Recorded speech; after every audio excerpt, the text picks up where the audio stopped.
Hey everybody, welcome back to the channel. My name's Chris and this is Restoration Rescue. So last week we came in and emptied out the engine bay. Now we're going to work on trying to get the Sandblaster all set up and start blasting on the hood and random pieces. So we have the Sandblaster out here, we have the hood out here. So let's go ahead, fire this thing up and see if we can get it running.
All right, so we have half the hood pretty much done.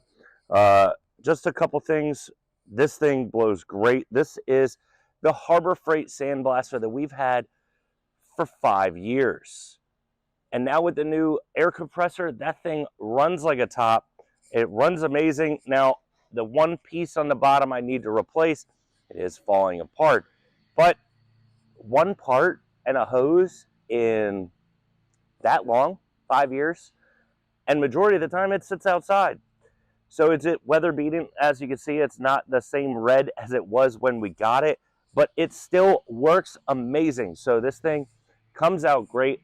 I kind of got close to it over there. It does still shoot media really fast, which is good because it did open up some holes that we knew that we didn't know that we had.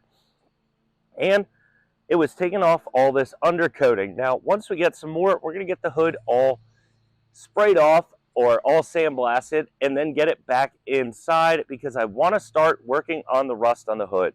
Get that squared away, then get one of the fenders, get the fender squared away, and kind of go down the list that way as we start to build, as we start to continue this build. Now, this was fantastic. I did not expect it to work as well. Now, last video that we did 5 years ago with the Sandblaster, and even about 3 years ago, 2 or 3 years ago when we sandblasted the cab, was with my old air compressor. Now, I have a top of the line one, which you guys have seen in the background. So that is amazing. That machine is super easy to set up. It's already pretty much set up out of the box. You just put it together, add some air, and just control your speed at the bottom. That's the simple part. Then it's just spraying. Again, that's pretty simple. This thing is great. Again, it has been 5 years since we purchased this thing, and it still runs perfectly. It does go media pretty quick, but that's something else. I wish I had a bigger tank, and I wish I had more money for media. But that is going to be a wrap for this week's video. We'll see you guys next Saturday when we continue working on the hood. I'm probably going to sandblast the rest of this off camera. So next week when you get here, this will be completed, and we won't have anything left. We will just have to start welding and grinding, which I know, again, 4 weeks in a row. Uncle Al, I know you love welding and grinding. That is his favorite part of every build we've had so far. But we are not getting rid of this thing. I've had a couple people tell me, nah, let's get rid of this thing. It's just scrap. No, we are going to save this Datsun. I do not like seeing cars go to waste. This is a cool little car. We are going to build this thing. We are going to get this thing running and driving and back on the road. So we'll see you guys next Saturday when we continue working on the Datsun.